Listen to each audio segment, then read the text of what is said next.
ama wanaitwa afisa afya wa jamii. Mara ya mwisho kumuona ilikuwa lini na wapi, msikilizaji wa kwetu? Ni jambo ambalo natamani tulizungumze. Lakini ni jambo ambalo nataka tutathmini kilichopo kitaa na nafasi ya hawa watu.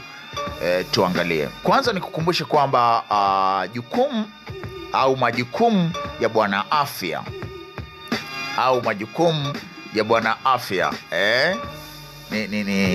ni yapi?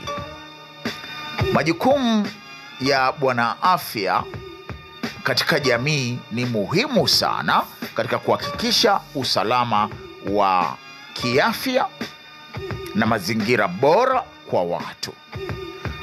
Sawa?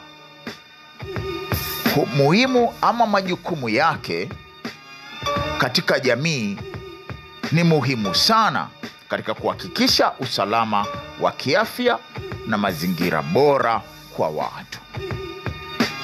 Na hapa nimekuandalia majukumu ya bwana afya au bibi afya tunasema.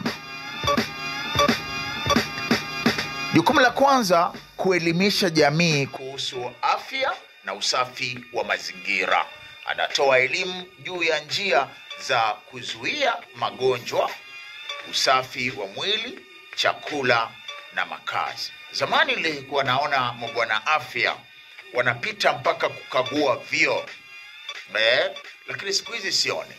Leo hii katika hii miji mikubwa, kwa mfano kama jiji la Dar es Salaam, unakuta hapo kuna dimbwi la maji taka, alafu meza pembeni mtu anauza chakula, mihogo ya kukahanga iko hapo, sijui vipande vya kuku, miguu ya kuku, lakini pembeni kuna maji taka. Wale nzi wanatoa pale, wanakuja wanatoa kwenye kile chakula. Wale watu, ina maana bwana afya ama bibi afya hawapo mtaani, hawalioni hili. Kwa hiyo tunaendelea kuwatayarisha jamii pamoja na wakazi pamoja na kaya zote, kwa sababu mabwana afya sijui wamejifungia maofisini ama kazi zao wanazifanya kwa wakati gani na wakiwa wapi, I don't know.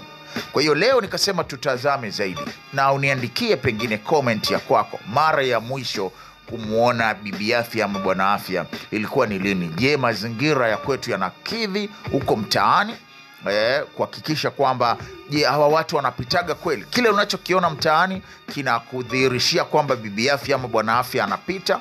I don't know.